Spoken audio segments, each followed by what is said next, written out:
What can I tell you? I like playing complicated characters. It's confirmed that Robert Downey Jr. will be returning to the MCU, not to reprise his role as Tony Stark, but as the next big bad villain, Doctor Doom. And the introduction of Victor Von Doom is bound to drastically shake things up in the MCU. Today on ScreenRant, let's take a deep dive into how Doctor Doom will introduce big changes to the Marvel Cinematic Universe. For starters, Doom isn't coming to the MCU alone. Indeed, there is an intrinsic link between the Fantastic Four and Doctor Doom, who first appeared in Fantastic Four number 5 way back in 1962. Reportedly, instead of Avengers Doomsday, Doctor Doom will be making his debut in the mid- or post-credit scene of Fantastic Four First Steps, which is slated for theatrical release on July 25th, 2025. And though it's unclear how exactly it will all go down, this puts both Doom and the Fantastic Four at the center of the MCU's overarching narrative, even though they are all completely new characters to the movie franchise. In fact, while First Steps will open MCU Phase 6, the last two movies of this phase are Avengers Doomsday and Avengers Secret Wars, respectively slated for release in May 2026 and May 2027. Both Doomsday and Secret Wars are expected to feature nearly the MCU's entire roster, and focus on Doctor Doom's relationship with the Fantastic Four. And this brings us to our next point. Avengers! Welcome home. This must be confusing for you. Please sit and enjoy yourselves.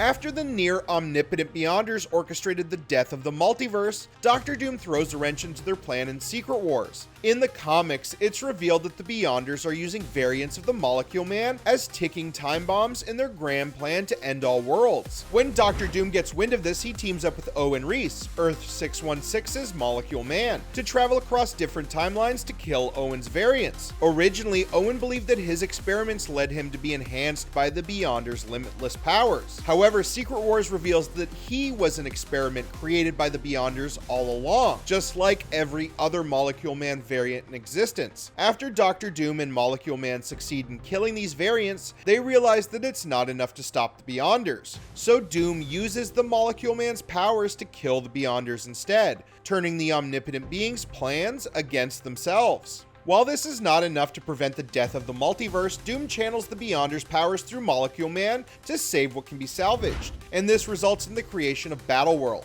various alternate realities patched together and ruled over by the now omnipotent God Emperor Doom. This version of Doom has several heroes under his command, most notably Dr. Stephen Strange, who serves as the Sheriff of Battleworld.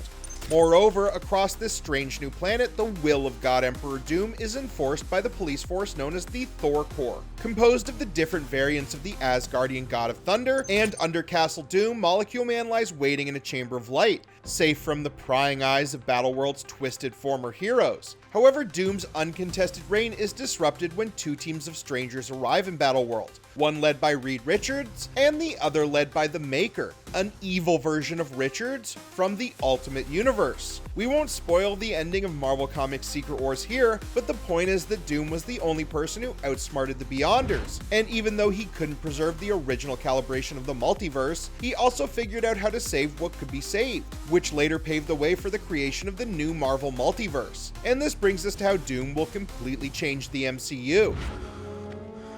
I am inevitable.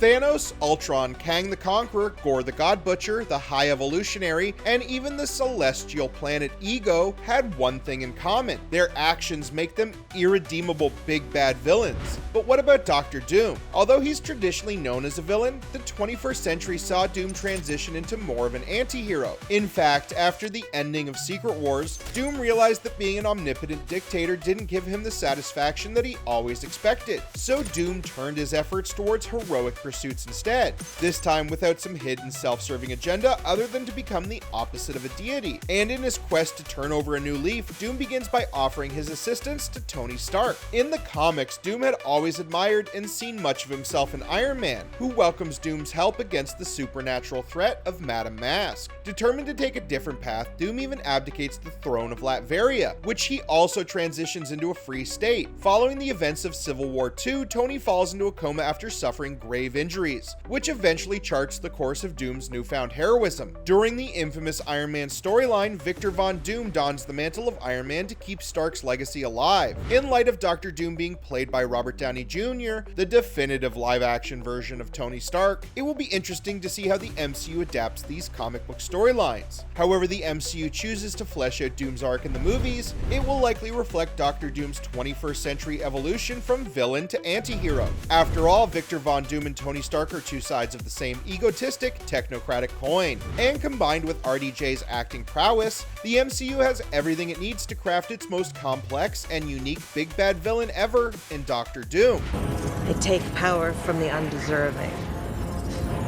It's kind of my thing. Everyone else, including Gore, who wielded the Necro Sword, relied either on technology or cosmic forces to bend gods to their will. Meanwhile, though Wanda was the very embodiment of chaos magic, she can't really be considered a real villain, and her powers also came to her naturally rather than through diligent study. The opposite is true for Dr. Doom, who from the very beginning devoted himself to mastering both technology and dark magic. And if the MCU debuts a comic-accurate version of Victor Von Doom, he will be just as versed in the dark arts as masters like Agatha Harkness or Stephen Strange. In fact, following Strange, Doom was considered as one of the prime candidates for the position of Sorcerer Supreme. In the comics, Doom was introduced to magic as a child by his mother, a woman of Latvian and Romani origin, but his first real instruction in the dark arts came through Morgan Le Fay, whom Doom met through time travel. Eventually, Doom gained his iconic array of magical abilities by sacrificing his old lover to the Hazareth 3. This trio of demons conferred Doom with magical power equal to the years he spent studying science. Whether it's spellcasting, manipulating the elements, or traveling across time in different dimensions, Doom wasn't just the perfect replacement for Kang the Conqueror.